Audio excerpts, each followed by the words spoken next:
Hello everyone, मैं enough और BCom student में आज आपके लिए बहुत ही इंटरेस्टिंग वीडियो लेके आई हूँ जिसके अंदर हम करेंगे full syllabus revision of digital marketing. Digital marketing एक नया सब्जेक्ट है बीकॉम फिफ्थ सेम के अंदर, बीबीए के अंदर भी आता है, ये एमबीए के अंदर भी आता है। इसकी कोई बुक अभी मार्केट के अंदर अवेलेबल नहीं है, तो इसलिए ये मेरे हैंडमेड नोट्स हैं।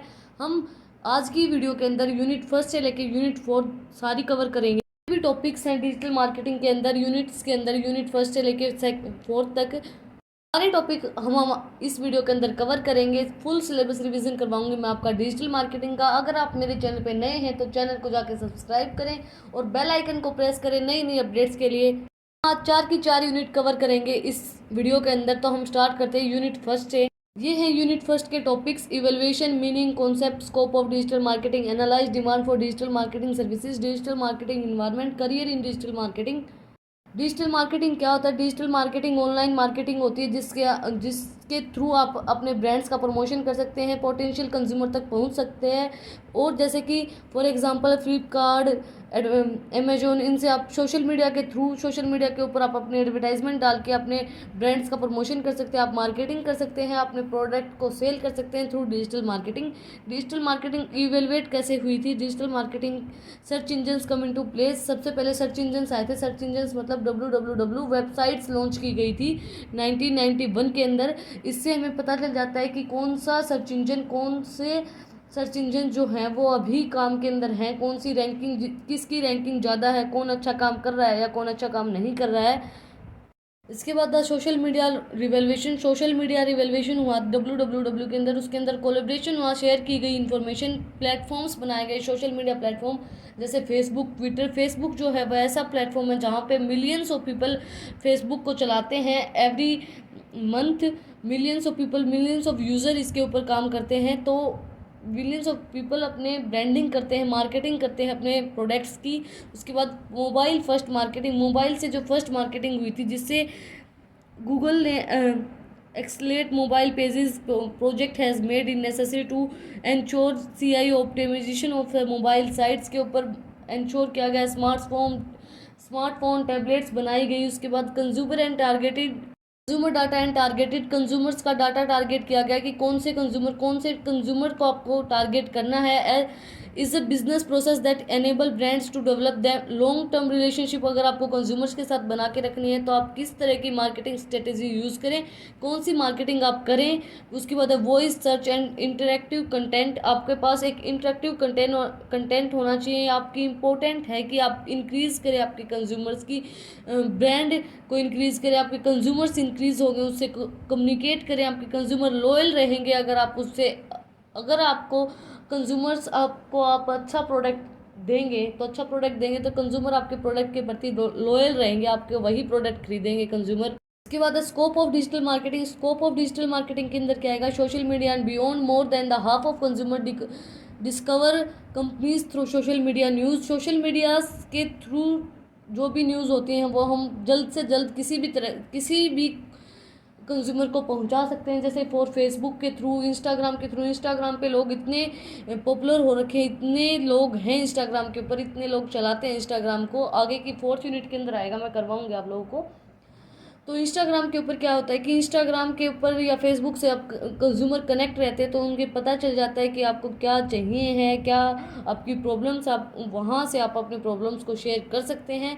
उसके बाद दो तरह से बिजनेस आप कर सकते हैं। बिजनेस होता है, मार्केटिंग होती है डिजिटल मार्केटिंग के अंदर B2B और B2C, बिजनेस टू बिजनेस और बिजनेस टू कंज्यूमर। B2B के अंदर क्या आएगा कि आपको ट्विटर के ऊपर या लिंक्डइन के ऊपर अपनी जो भी अपने कंपनीज़ के बारे में बताना है सोशल मीडिया को कि हम कौन सी प्रोडक्ट लॉन्च करें या क्या कंपनी का टारगेट है, क्या कंपनी किस मार्केट को टारगेट करके चल रही है, कंपनी कौन सी आपकी टारगेट ऑडियंस है, वो सब चीज़ें आप B2B के अंदर बता सकते हैं। उसके बाद B2C, business to consumer. Business to consumer के अंदर क्या है? बिजनेस टू कंज्यूमर के अंदर वो फोकस करेंगे, इंप्रूव करेंगे ब्रांड को वेबसाइट्स के थ्रू, कस्टमर्स की वेबसाइट के थ्रू, सोशल मीडिया प्लेटफॉर्म के थ्रू, फेसबुक, ट्विटर, इंस्टाग्राम के थ्रू आप अपने ब्रांड्स को इंप्रूव कर सकते हैं, आपके ब्रांड का नेम इंक्रीज कर सकते हैं सोशल मीडिया के थ्रू। उसके बाद एनालाइज कैसे करेंगे हम कि डिजिटल मार्केटिंग सर्विसेज कैसी चल रही हैं। सबसे पहला स्टेप है to analyse demand your should be estimate the market potential size of your product and services to get an idea.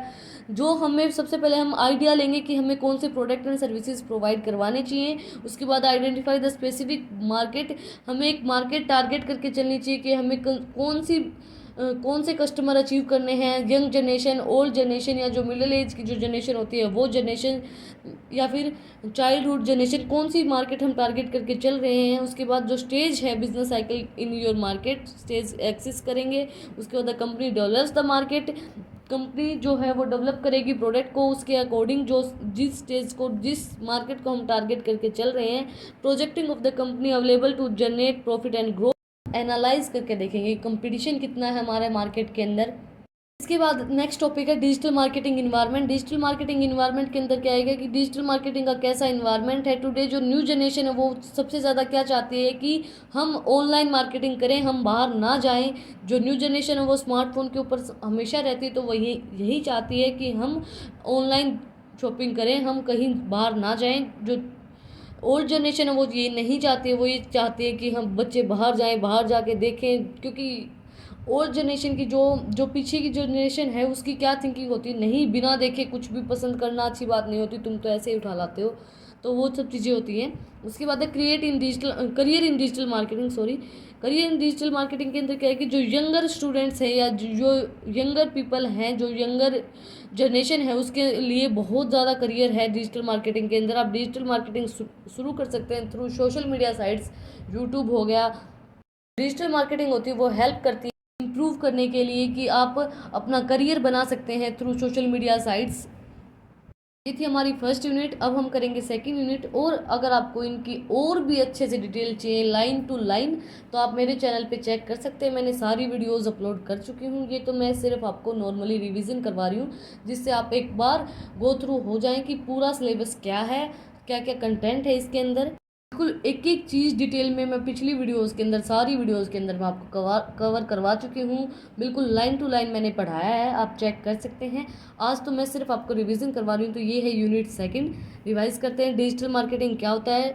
सबसे पहले इसके टॉपिक है अंडरस्टैंडिंग डिजिटल कंज्यूमर बिहेवियर। हम कैसे डिजिटल कंज्यूमर के बिहेवियर को अंडरस्टैंड करेंगे। ऑनलाइन कंज्यूमर बिहेवियर क्या होता है, ऑनलाइन कस्टमर बिहेवियर प्रोसेस क्या होती है, factors of online customer behaviour, कौन कौन से फैक्टर ऑनलाइन कस्टमर बिहेवियर को अफेक्ट करते हैं। Digital marketing characteristics, what are the new digital consumer habits, क्या क्या डिजिटल कंज्यूमर्स की हैबिट्स हैं। Major factors influencing digital consumers या कंज्यूमर बिहेवियर को कौन कौन से फैक्टर्स अफेक्ट करते हैं। सबसे पहले ऑनलाइन कंज्यूमर बिहेवियर क्या होता है। ऑनलाइन कंज्यूमर हम ये पता कर सकते हैं कि भाई बंदा क्या परचेज़ करना चाहता है, क्या उसको शॉपिंग करनी है। वो उसके बारे में हम स्टडी करते हैं कि उसकी वो जैसे हम जिस मार्केट को टारगेट कर रहे हैं तो कंज्यूमर्स को क्या चाहिए, उसको कैसी एडवर्टाइजमेंट पसंद आती है, कंज्यूमर की क्या विलिंगनेस है कि वो कैसी परचेजिंग करना चाहता है, उसकी कंपैरिजन करके देखेंगे उसकी शॉपिंग्स के थ्रू, अमंग्स अदर्स उस अनदर चीज़ों के थ्रू उसकी कंपेयर करके देखेंगे कंज्यूमर क्या विलिंगनेस है उसकी, क्या वो लेना चाहता है। उसके बाद ऑनलाइन कस्टमर बिहेवियर प्रोसेस क्या रहेगी। सबसे पहले वो इंटरनेट के the most useful character of internet is that sport. Internet आपका स्पोर्ट में होना चाहिए, इंटरनेट के थ्रू ही आप ऑनलाइन कंज्यूमर बिहेवियर को स्टडी कर पाते हैं। During the purchasing stage product, सबसे पहले जो परचेजिंग स्टेज होती है उसके अंदर प्रोडक्ट की सर्विसेज एंड इंपॉर्टेंट जो उसकी क्वालिटी होती है वो इंपॉर्टेंट होती है बहुत, वो कंज्यूमर को डिसाइड करने में हेल्प करती है कि आपको ये प्रोडक्ट लेना चाहिए या नहीं लेना चाहिए। उसके बाद उसका जो थर्ड स्टेज है वो है पोस्ट परचेज बिहेवियर, उसका कैसा रहेगा, वो ऑनलाइन परचेजिंग करना चाहता है या नहीं करना चाहता है, उसको वो कितने पैसे देना चाहता है आपको। Return and exchange services become more important at the stage. जो ऑनलाइन कंज्यूमर्स हैं वो यही चाहते हैं कि हमें ऐसी सर्विस मिले कि अगर हमें प्रोडक्ट पसंद ना भी आए तो हम उसको रिटर्न कर सकते हैं, हम उसको वापस दे सकते हैं। तो ऑनलाइन कंज्यूमर क्या चाहेगा कि अगर हम ऑनलाइन कोई भी प्रोडक्ट को परचेज़ करें तो अगर हम उसमें कोई डिफ़ॉल्ट है तो अगर वो हमें नहीं पसंद आ रहा है तो हम उसको एक्सचेंज में वापस दे दें। उसके बाद कौन कौन से फैक्टर हैं जो ऑनलाइन कंज्यूमर बिहेवियर को अफेक्ट करते हैं। सबसे पहले एक्सटर्नल फैक्टर हैं। एक्सटर्नल फैक्टर कौन से होते हैं जो कंट्रोल करते हैं कस्टमर्स को। They decide to demography, public policies, culture, reference. जो एक्सटर्नल फैक्टर होंगे वो क्या होंगे कि ऑनलाइन कस्टमर बिहेवियर है वो डिपेंड करेगा कि उसकी कल्चर कैसा है, वो कैसे कहाँ रहता है, उसकी सोसाइटी कैसी है, उसका मतलब वो किस कल्चर से बिलोंग करता है, उसके रेफरेंस कौन दे रहा है उनको, उस चीज़ पे डिपेंड करता है। एक तो वो बड़ों की मान रहा है तो उस टाइप के कपड़े वो पहनना पसंद करेगा, एक वो अपनी जनरेशन के बच्चों की मान रहा है तो वो उस टाइप के कपड़े पहनने पसंद करेंगे। उसके बाद इंटरनल फैक्टर जो होते हैं वो ऑनलाइन कंज्यूमर बिहेवियर को अफेक्ट करते हैं, जैसे बंदे का एटीट्यूड कैसा है, उसकी सेल्फ रिस्पेक्ट कैसी है, उसकी सेल्फ की इमेज कैसी है। मान लीजिए अगर वो किसी प्रोफेशन के अंदर है या वो डॉक्टर है, वो इंजीनियर है, तो उसकी सेल्फ इमेज एक अलग होगी, वो उसका एटीट्यूड अलग होगा, तो वो उस तरह की परचेजिंग करेगा। एक नॉर्मल पीपल है वो अपने अकॉर्डिंग परचेजिंग करेंगे, तो उस पर इंटरनल फैक्टर्स अफेक्ट डालते हैं ऑनलाइन कंज्यूमर बिहेवियर को। उसके बाद है फाइनेंशियल मोटिव। सबसे पहले तो जो फाइनेंशियल मोटिव है वही इफेक्ट डालता है, जैसे कि आपको जो कंज्यूमर की नीड है वो उसके रिलीवेंट प्राइस में मिल रही है नहीं मिल रही है। शॉपिंग, ऑनलाइन शॉपिंग कर रहे हो तो लोग, घर वाले बोलते हैं कि आप ऑनलाइन शॉपिंग कर रहे हैं, क्या पता आपके पैसे डूब जाएं, आपके मतलब वो जो देखा है आपने वो नहीं आए। तो प्राइस के ऊपर डिपेंड करता है, आपकी फाइनेंशियल कंडीशन कैसी है उसके ऊपर डिपेंड करता है। नॉन फाइनेंशियल मोटिव क्या होगा, आप ये देखोगे कि आप relate to culture and social values, आपके कल्चर कैसा है, नहीं हमारे तो ये कपड़े पहनने ही नहीं देते हैं, या हमें जीन्स नहीं पहनने देते, या हमें साड़ी नहीं डालने देते, या कोई भी चीज़ लगा लीजिए, या हमें सूट नहीं डालने देते, या हमें जो भी जैगिंग लगा लो कुछ भी नहीं डालने देते। तो वो उस पर कल्चर पे डिपेंड करता है आपका कल्चर कैसा है, आप कैसी सोसाइटी के अंदर रहते हैं, तो वो ऑनलाइन कस्टमर बिहेवियर को अफेक्ट डालती है। इसके बाद डिजिटल कंज्यूमर की क्या क्या कैरेक्टरिस्टिक्स होते हैं। सबसे पहले तो वो मोर इन्फॉर्म्ड होता है, उसके पास पूरी इन्फॉर्मेशन होती है कि वो क्या बाय कर रहा है, वो कंपेयर करके देखता है कि वो जो ले रहा है वो दूसरी साइट्स पे कैसा है, वो सर्च करके देखेगा बाय करने से पहले। उसके पास पूरी इन्फॉर्मेशन होती है। जो ऑनलाइन कंज्यूमर जो जो भी परचेज करते हैं उसके पास क्लियरली इन्फॉर्मेशन होती है। जैसे कि अब हम कोई भी सामान हम फ्लिपकार्ट पे सर्च करके देखते हैं, फ्लिपकार्ट पे देखते हैं तो हम सबसे पहले उसके रिव्यूज़ देखते हैं कि उसके रिव्यूज़ कैसे आए हुए हैं, वो लोगों ने पसंद किया है या नहीं किया है, तो हमारे पास पूरी इन्फॉर्मेशन होती है उसके बिहाफ के ऊपर। उसके बाद मोर कनेक्टेड, जो डिजिटल कंज्यूमर होते हैं वो ज़्यादा कनेक्ट रहते हैं मोबाइल से, मोबाइल डिवाइसेस से, तो उससे उनको पता चलता रहता है कि आपकी जैसे कि कौन सा प्रोडक्ट ट्रेंडिंग में चल रहा है, कौन सा ब्रांड ट्रेंडिंग में चल रहा है, उनको सब चीज़ों की इन्फॉर्मेशन उनके पास होती है क्योंकि वो ज़्यादा कनेक्ट रहते हैं मोबाइल डिवाइसेस से, मोबाइल से, इलेक्ट्रॉनिक डिवाइसेस से। फिर है एल्स इम्प्रेसिव, मतलब जो डिजिटल कंज्यूमर है वो ज़्यादा थॉटफुल होते हैं, ज़्यादा कन्वेंसिव होते हैं, उनके पास पहले ही वो सारी इन्फॉर्मेशन सर्च करके रखते थे। मोर एक्सीडेंट के मतलब कि वो क्लेरिफाई होते हैं, वो अपने सारे डाउट क्लियर करके रखते हैं कि ये चीज़ नहीं होनी चाहिए, अगर हम ये प्रोडक्ट ले रहे हैं तो अगर हमें पसंद नहीं आया तो वो रिटर्न कर सकते हैं। इसके बाद मोर प्रैक्टिस, इसके अंदर है by knowing different opinions negative और positive companies will knows if provide, मतलब जो भी कंपनी के बारे में अच्छी या बुरी बातें होती हैं, कस्टमर्स बताता है कि अब हमें आपका प्रोडक्ट पसंद आया है नहीं आया, तो कंपनी को उसको इम्प्रूव करना चाहिए कि अगर आपके प्रोडक्ट के अंदर ये कमी आ रही है तो अगली बार वो कमी नहीं आनी चाहिए। इसके बाद what are the new digital consumer habits, digital consumers की क्या क्या हैबिट्स हैं। सबसे पहले डायनेमिक का मतलब होता है गतिशील, मतलब डिजिटल कंज्यूमर्स की जो हैबिट्स हैं वो चेंज होती रहती हैं, उनको ज़्यादा दिन तक एक प्रोडक्ट पसंद नहीं आता है। उसके बाद मल्टी चैनल के अंदर क्या है, there are the many content with the brands, मतलब बहुत सा कंटेंट होता है उसके ऊपर, अगर उनको एक ब्रांड पसंद नहीं आता है तो वो दूसरा ब्रांड पसंद कर लेते हैं। उसके बाद मोबाइल जो कंज्यूमर्स हैं वो ज़्यादातर स्मार्टफोन के ऊपर रहते हैं, उनके पास सॉल्यूशन होता है कि वो परचेज करें या ना करें।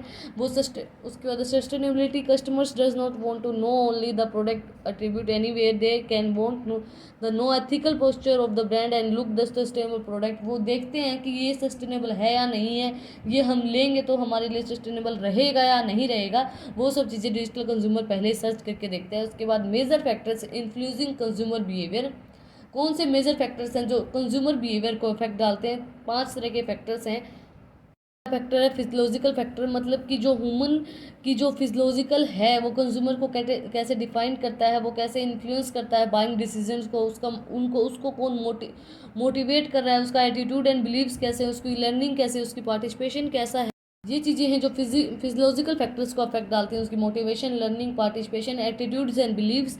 एक चीज़ ध्यान रखना, अगर आप कोई भी कम्पिटिटिव एग्ज़ाम देते हैं या कोई भी कॉलेज की यूनिवर्सिटी का एग्ज़ाम देते हैं, तो एक चीज़ ध्यान रखना, जब भी आप एग्ज़ाम दें तो ज़्यादा से ज़्यादा अपने पेपर के ऊपर डायग्राम बना के आएँ, तो जिससे जो वो शीट है वो इफेक्टिव लगती है। जैसे कि मान लीजिए अभी नॉर्मल शीट है, अगर मैं इसके ऊपर सीधा लिख देती मोटिवेशन, लर्निंग, पार्टिसिपेटिंग और एटीट्यूड एंड बिलीव्स, तो वो इफेक्टिव नहीं लगती, वो सिंपल लैंग्वेज में लिखी जाती। बट अभी डायग्राम के थ्रू जब मैंने लिख रखा है तो ये अलग ही इफेक्टिव इमेज बनाती है पेजेस की। तो आप डायग्राम ज़रूर बना के आएँ। तो जो इंपॉर्टेंट फैक्टर हैं, फिजियोलॉजिकल फैक्टर को जो इफेक्ट डालते हैं, वो सबसे पहला है मोटिवेशन।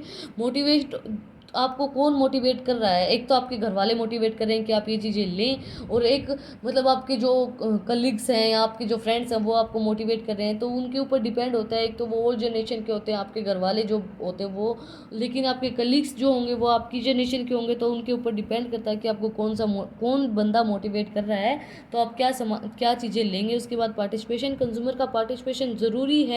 कंज्यूमर पार्टिसिपेट ही नहीं करेगा तो फिर वो सामान लेगा कैसे? अगर कंज्यूमर पार्टिसिपेट करेगा तभी तो वो बाय करेगा कंज्यूम चीज़ों को। उसके बाद learn, when a person buy product he and she gets product, मतलब वो देखता है कि पहले वो क्या हमें लेना चाहिए। अगर उसने वो सामान पहले ले रखा है तो उस चीज़ से लर्न करता है कि भाई आज तो मैंने ले लिया, ये मैं आगे से नहीं लूँगा, या मैं तो इसी चीज़ को लूँगा। तो वो उससे लर्न करता है, उसका एटीट्यूड कैसा है, वो कैसे इन्फ्लुएंस करता है अपने बाइंग डिसीजंस को।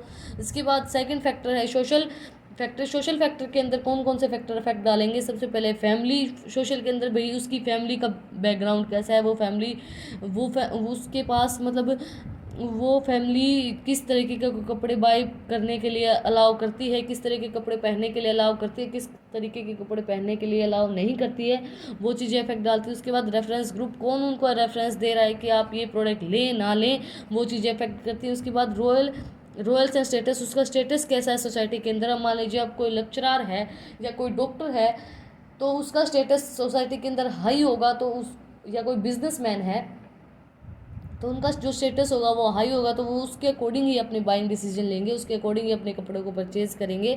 वो ऐसे ही नॉर्मल कपड़े नहीं पहन सकते हैं, ऐसे ही कुछ भी मुंह उठा के नहीं पहन सकते, उनको हर एक चीज़ देख के पहननी पड़ती है कि हम ये पहने या ना पहने।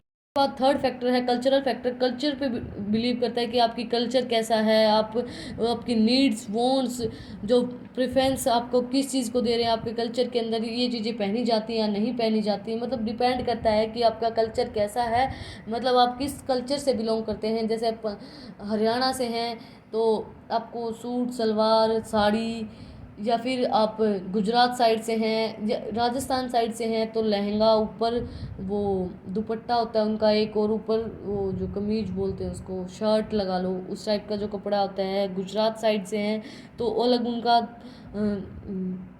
घाघरा चोली जो होता है वो होता है। तो अलग अलग कल्चर के अलग अलग प्रोडक्ट्स हैं, तो आपके कल्चर पे डिपेंड करता है आप किस तरह के प्रोडक्ट लेंगे। उसके बाद सब कल्चर, आपकी कास्ट कैसी है, आपके कास्ट के अकॉर्डिंग भी कपड़े पहने जाते हैं। जैसे कि अब जो ब्राह्मण होते हैं उनके अंदर साड़ियाँ डाली जाती है, बानियों के अंदर साड़ियाँ डाली जाती हैं, और जो अदर कास्ट के हैं उनके अंदर सूट, हर तरह के कपड़े अलाउ होते हैं आजकल तो।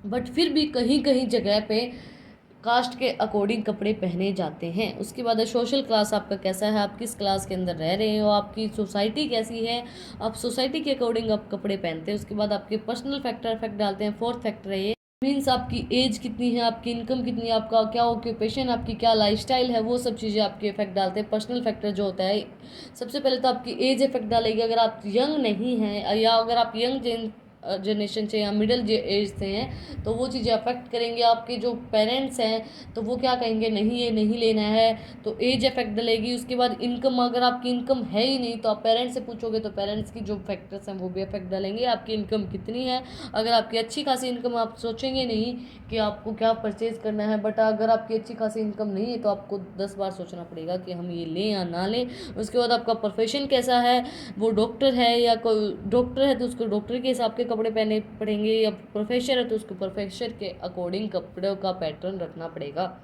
उसका लाइफस्टाइल कैसा है, उसका इंडिविजुअल सोसाइटी के अंदर उसकी स्टेटस कैसा है, वो कैसा कंज्यूमर उसकी हेल्दी लाइफस्टाइल है या नहीं है, वो जंक फूड खाता है या नहीं खाता है। अब मान लीजिए आप पहनना चाहते हो, कोई हेल्दी नहीं है कोई बंदा और वो पहनना चाहता है कुछ ऐसे कपड़े जो उसके कभी आ ही नहीं सकते हैं, तो वो चीज़ें अफेक्ट डालती है कंज्यूमर के बाइंग बिहेवियर को। वो सोचेगा नहीं यार मैं भद्दा लगूंगा, नहीं यार मेरे आएगा ही नहीं वो, तो वो सब चीज़ें कंज्यूमर के बिहेवियर को अफेक्ट करती हैं।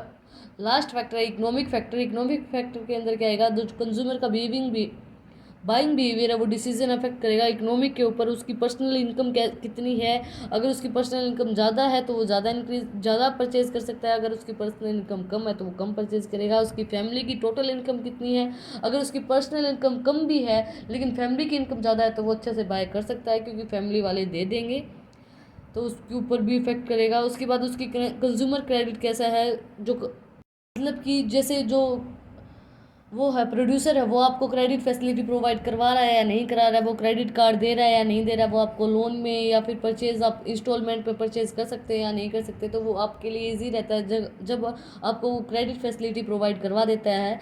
उसके बाद liquid assets are those assets which can be easily converted into cash. अगर आपके पास एक लिक्विड एसेट्स हैं तो आप इजीली उनको कन्वर्ट कर सकते हैं, आप कन्वर्ट करके आप अपनी परचेजिंग कर सकते हैं, तो वो चीज़ भी इफेक्ट डालती है। उसके बाद आपकी सेविंग्स कैसी हैं, सेविंग कितनी है, आपने कितनी बचत करके रख सकती है। मान लीजिए आप एक स्टूडेंट हैं नॉर्मली, तो आपकी सेविंग्स होंगी वो ही आपकी बाइंग बिहेवियर को अफेक्ट करेंगे, क्योंकि आप क्या सोचोगे हमारे पास इतने पैसे तो हम इतने में ही कुछ लेके आएँ, घर वालों से ना मांगे, तो आपकी सेविंग्स इफेक्ट करेंगे आपके कंज्यूमर बाइंग बिहेवियर को। इसके बाद ये है unit third, digital marketing positioning. Digital marketing strategy कैसी है, मीनिंग 5 की कंपोनेंट ऑफ क्राफ्टिंग और digital marketing strategy. Digital marketing strategy process digital marketing mix. Digital marketing क्या होती है, marketing mix. Digital marketing positioning क्या बताती है कि आपके आपके जो कस्टमर्स हैं उनकी पोटेंशियल कितनी है, आपके कस्टमर्स आप कौन सी स्ट्रेटेजी यूज़ करें कि आप कस्टमर्स को अचीव कर पाए, आपकी टारगेट जो ऑडियंस है उसको अचीव कर पाए थ्रू डिजिटल मार्केटिंग पोजीशनिंग।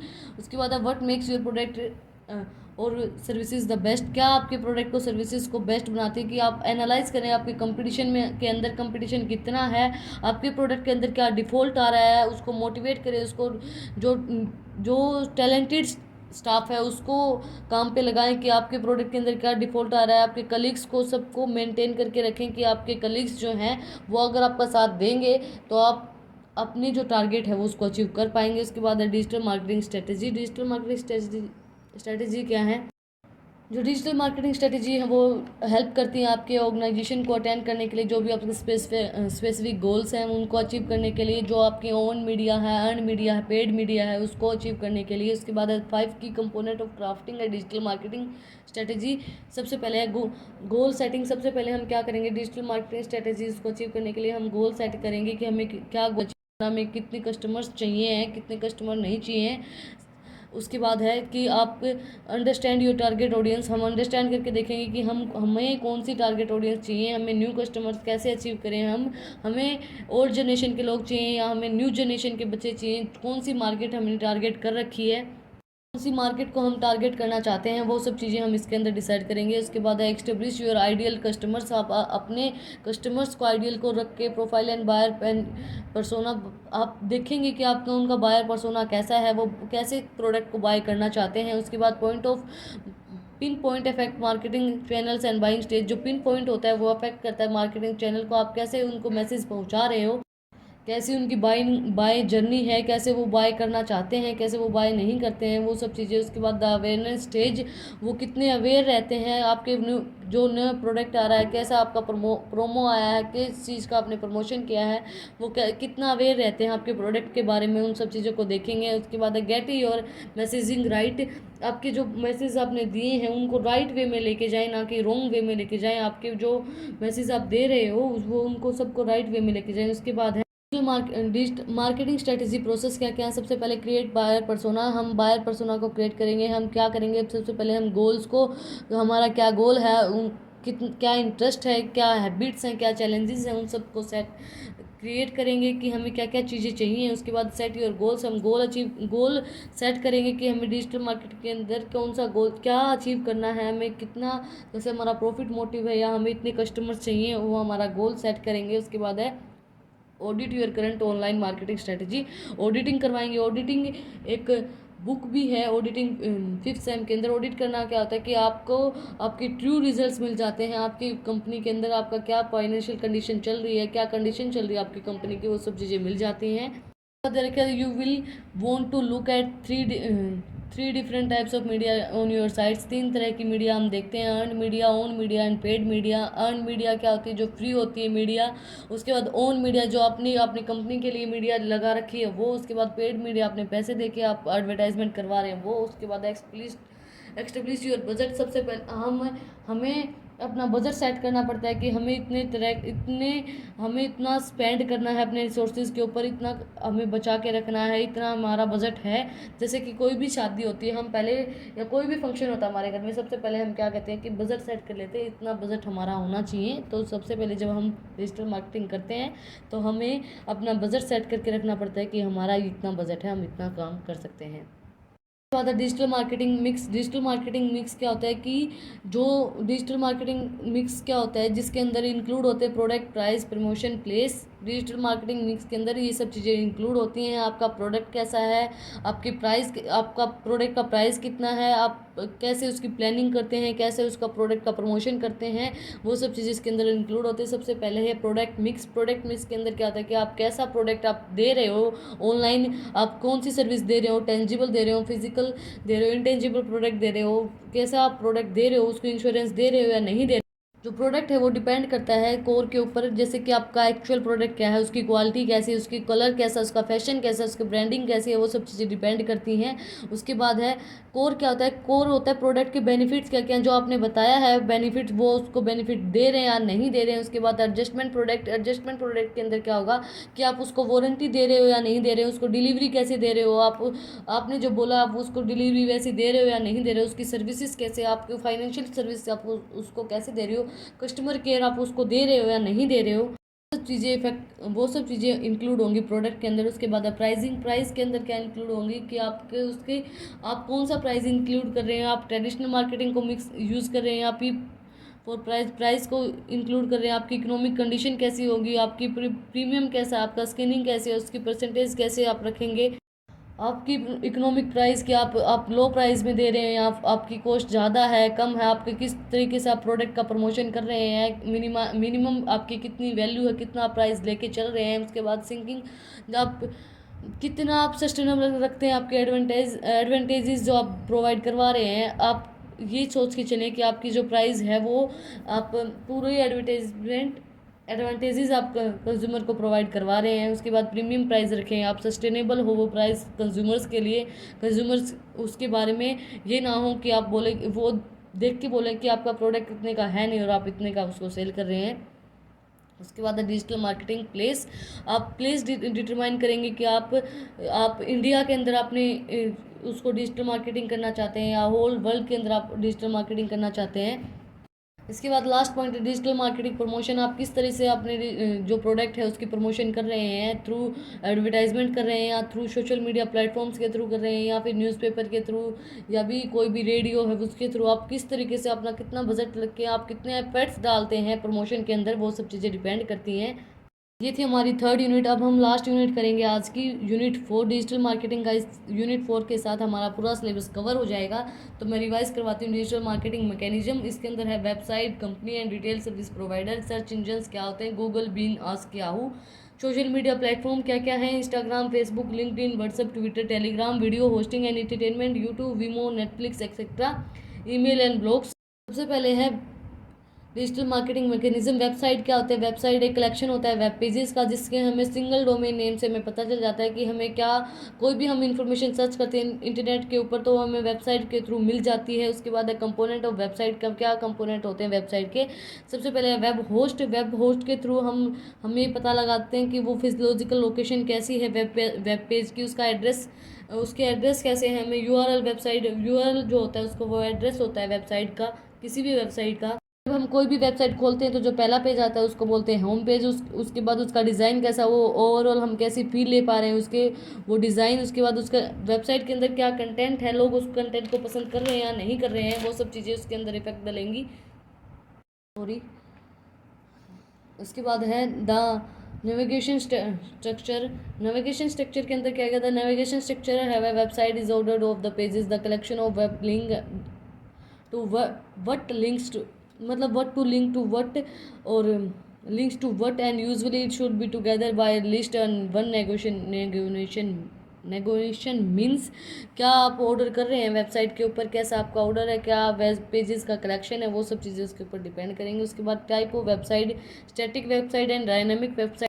दो तरह की वेबसाइट है, स्टैटिक और डायनामिक। स्टैटिक के अंदर क्या होगा कि आप जो भी वेब पेज हैं उसको रिटर्न कर पा रहे हैं, प्री बिल्ड उसको कर पा रहे हैं या नहीं कर पा रहे, सोर्स कोड को बिल्डिंग उसकी लैंग्वेज कैसी है स्टैटिक के अंदर। अगर स्टैटिक के अंदर तो क्या होगा, उसकी सिंपल लैंग्वेज होगी जैसे HTML हो गई, जावा हो गई। डायनामिक के अंदर उसकी लैंग्वेज आप इजीली अंडरस्टैंड नहीं कर पाएंगे, वो नोट्स के अंदर होगी, PGS के अंदर होगी। उसके बाद रिटेल सर्विस प्रोवाइडर क्या होता है, रिटेल सर्विस प्रोवाइडर एक ऑर्गेनाइजेशन होती है जो डील करती है कंज्यूमर इंटरनेट सर्विसेज के लिए। उसके अंदर 10 retail services provider companies 10 retail promising retail services provider हैं। सबसे पहले कंपनी मल्टीपेशर ब्रांड सॉल्यूशन, मतलब आपकी जो ब्रांड्स हैं उसके सॉल्यूशन निकल रहा है नहीं निकल रहा है, रिटेल का डिज़ाइन कैसा है, उनकी ऑडिट हो रही है नहीं हो रही है, शॉपकीपर एंगेज हो रहे हैं या नहीं हो रहे हैं, शॉपकीपर आपकी एंगेजमेंट उसकी डिलीवरी करवा रहे हैं या नहीं करवा रहे हैं, आपकी चीज़ों का सॉल्यूशन दे रहे हैं या नहीं दे रहे हैं। उसके बाद फिच के अंदर क्या होगा, प्रोवाइड रिटेल ब्रांड एंड जो भी रिटेल ब्रांड्स है उसकी स्ट्रेटजीज डिज़ाइंस उसको इम्प्लीमेंट हो रहा है या नहीं हो रहा है, वो सब चीज़ें डिटरमाइन करेंगी।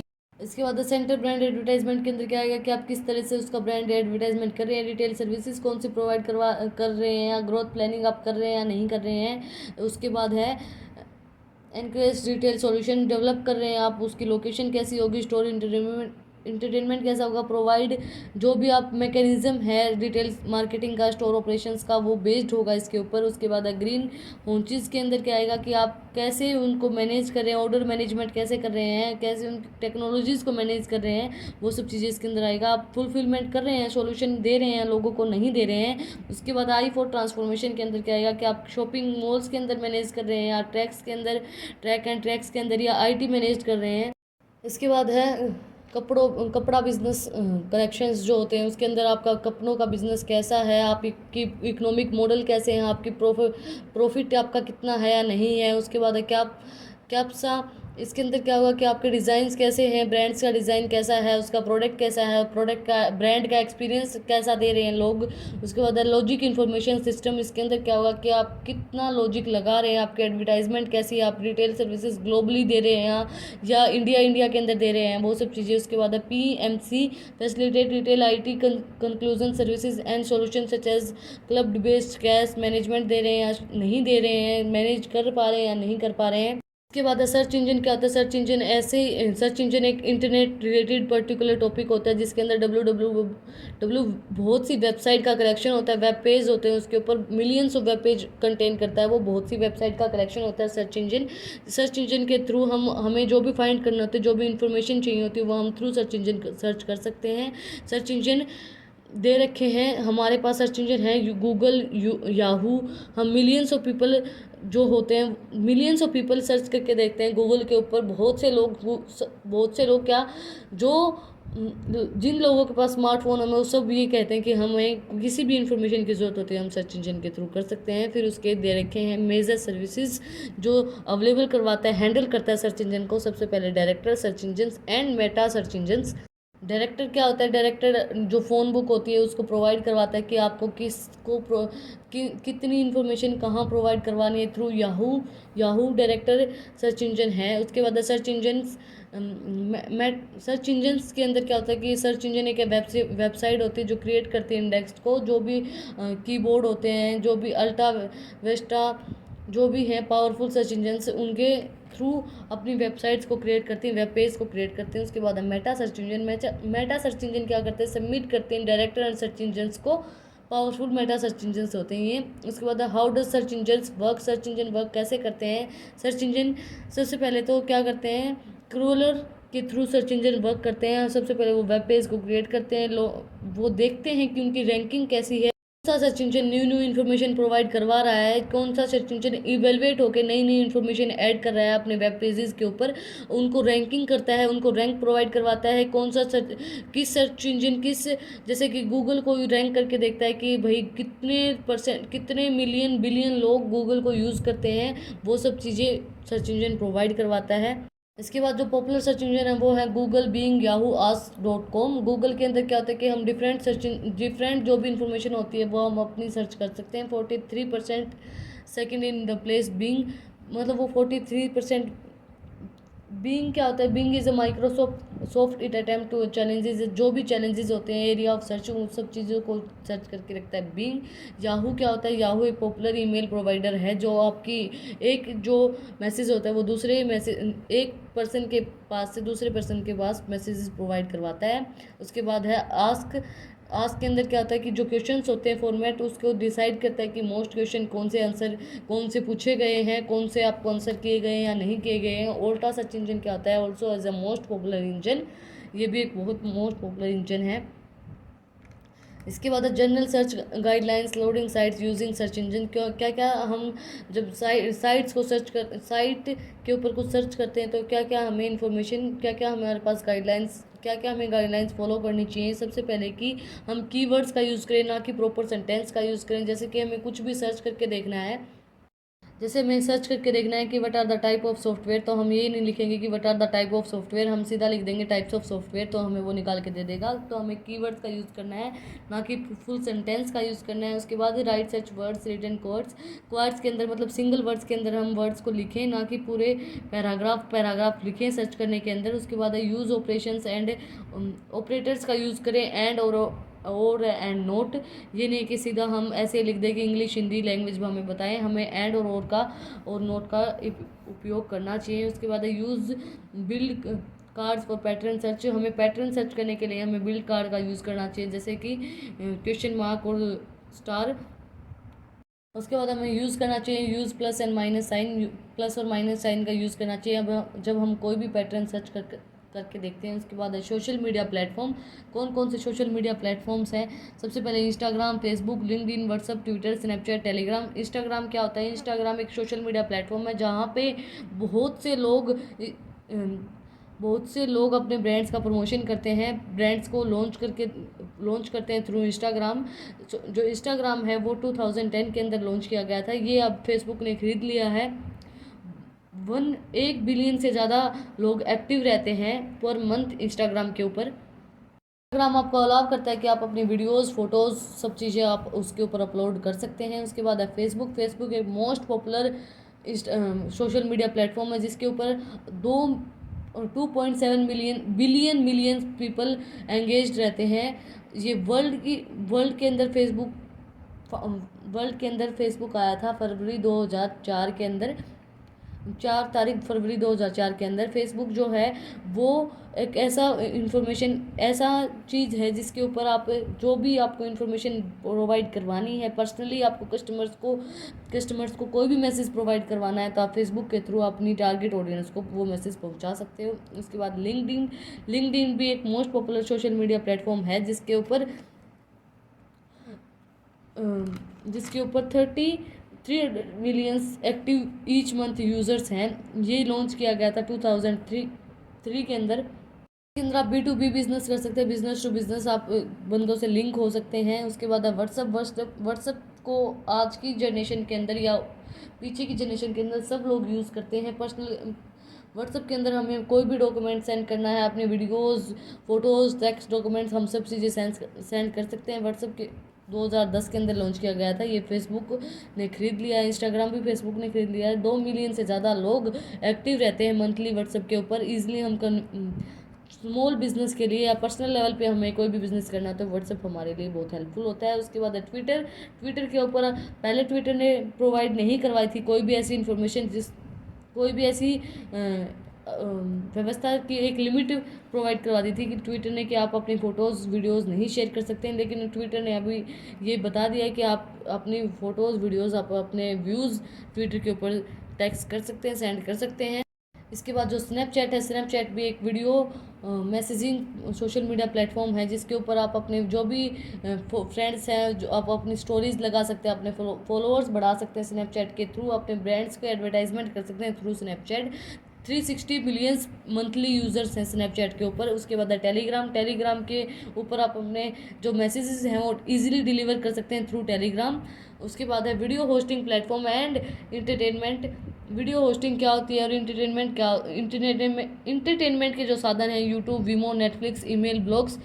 वीडियो होस्टिंग प्लेटफॉर्म क्या होता है, जहाँ पर आप अपनी वीडियोस को किसी भी कंट्री के अंदर पहुंचा सकते हैं थ्रू वीडियो होस्टिंग प्लेटफॉर्म्स, जैसे यूट्यूब के थ्रू, वीमो के थ्रू, नेटफ्लिक्स के थ्रू, ईमेल, ब्लॉग के थ्रू।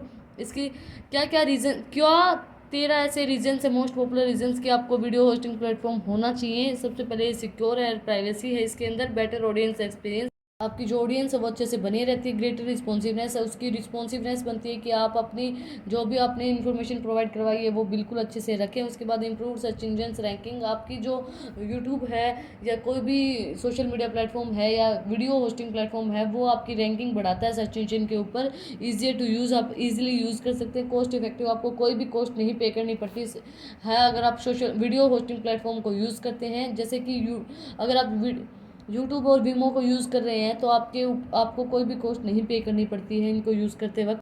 आपको किसी भी प्रोडक्ट की ब्रांडिंग करनी है तो आप थ्रू वीडियोस के थ्रू आप अपने प्रोडक्ट की ब्रांडिंग कर सकते हैं। आप अपने एड्स प्रोवाइड करवा सकते हैं वीडियोस के बीच में, आप एड्स के थ्रू आप अपनी ब्रांडिंग कर सकते हैं। इंक्रीज एफिशिएंसी, जो एफिशिएंसी होती है प्रोडक्ट की उसको इंक्रीज़ करता है, क्योंकि जब आप वीडियो होस्टिंग यूज़ करते हैं, वीडियोस के थ्रू लोग अफेक्ट होते हैं सबसे ज़्यादा, तो आप की जो प्रोडक्ट की एफिशिएंसी है वो इंक्रीज़ होगी, आपकी सेल इंक्रीज़ होगी। उसके बाद ईजी इंटीग्रेशन, ईजीली आप इंटीग्रेट कर सकते हैं किसी भी सॉफ्टवेयर के थ्रू, किसी भी टूल्स के थ्रू, या फिर कोई भी आप मोबाइल फ़ोन के थ्रू, या फिर उसके बाद कस्टमर का आपको ऊपर अगर सपोर्ट रहता है तो कस्टमर, जैसे आप अगर मुझे सपोर्ट करेंगे तो आप मेरा हौसला बढ़ेगा, तो आपको मैं नए नए कंटेंट्स लेके आऊँगी। तो कस्टमर का फुल सपोर्ट रहता है through video hosting platform. Deep video analyse, आपकी डीपली वीडियोज़ को एनालाइज किया जा सकता है। उसके बाद मोर सर्विसेज, मार्केटिंग फंक्शनल, जो भी सर्विसेज होती हैं उसको आप फंक्शनली ईजिली आप अंडरस्टैंड कर पाते हैं। उसके बाद है वीडियो यूट्यूब, जो वीडियो होस्टिंग प्लेटफॉर्म है, सबसे पहले यूट्यूब, वीमो, नेटफ्लिक्स। यूट्यूब क्या आता है, यूट्यूब के ऊपर आप अपनी वीडियोस शेयर कर सकते हैं। ये 1.9 बिलियन लोग इसके ऊपर एंगेज रहते हैं यूट्यूब के ऊपर। ये सुटेबल क्यों है, आपको जो भी ऑडियंस है, अगर आपको जो भी ऑडियंस अचीव करनी है, आपकी जो बिल्ड करनी है ऑडियंस को, आप करियर बना सकते हैं थ्रू यूट्यूब, अपने बिजनेस को बढ़ा सकते हैं यूट्यूब के थ्रू, न्यू ऑडियंस से जुड़ सकते हैं थ्रू यूट्यूब। उसके बाद है वीमो। वीमो एक वीमो अनलाइक डेली मोशन की तरह नहीं है ये, यूट्यूब की तरह नहीं है। इसके अंदर क्या होता है कि आप प्लेटफॉर्म है ये जिसके अंदर आप कोलैबोरेट कर सकते हैं किसी भी प्रोफेशनल, कोई भी प्रोफेशनल बंदा है उसके साथ क्रिएट कर सकते हैं प्रोफेशनलिज्म। कोई भी बंदा आपके साथ एंगेज होना चाहता है, एंगेज कोई भी ऑडियंस होना चाहती है वो। उसके बाद है नेटफ्लिक्स के ऊपर आप अपनी वीडियोस, मूवीज़ या फिर टीवी शोज़ आप देख सकते हैं बिना इंटरनेट। आप उनको डाउनलोड कर लीजिए, चाहे एंड्रॉयड के अंदर चाहे आईफोन के अंदर, आप उनको सबको देख सकते हैं। उसके बाद है ईमेल, इलेक्ट्रॉनिक मेल के थ्रू आप अपनी जो भी इंफॉर्मेशन होती है वो आप प्रोवाइड करवा सकते हैं। आप अपने मैसेजेस भेज सकते हो किसी के पास भी क्विकली, बहुत ईजिली। ये फ्लेक्सिबल है, ये टाइम कंज्यूमिंग है, आप ईजिली अपने मैसेज सेंड कर सकते हैं थ्रू ईमेल्स। उसके बाद लास्ट टॉपिक है आज की वीडियो का, website that contain blogs. Website that contain online personal reflection, website contain करती है ऑनलाइन पर्सनल रिफ्लेक्शंस, कमेंट्स को रिफ्लेक्ट करती है। हाइपरलिंक कैसी, उसकी वीडियो, फोटोग्राफी जो प्रोवाइड करवाते हैं राइटर्स, वो उन सब चीज़ों को अफेक्ट करती है, वो उन सब चीज़ों को बताती है ब्लॉग्स के थ्रू। रेगुलर बेसिस के अंदर क्या काम कर रहे हैं वो सब चीज़ों को थ्रू ब्लॉग्स के अंदर बताती है। आज की वीडियो में हमने किया है डिजिटल मार्केटिंग का फुल सिलेबस रिवीजन, यूनिट 1 से लेकर यूनिट 4 तक। अगर आपको और भी किसी सब्जेक्ट के नोट्स चाहिए, हैंडमेड नोट्स, तो आप मुझे कमेंट सेक्शन में बता सकते हैं। और अगर आपको मेरी वीडियो पसंद आई तो इस वीडियो को ज़्यादा से ज़्यादा लाइक करें और नई नई अपडेट्स के लिए मेरे चैनल को सब्सक्राइब करें। Thank you for watching my video.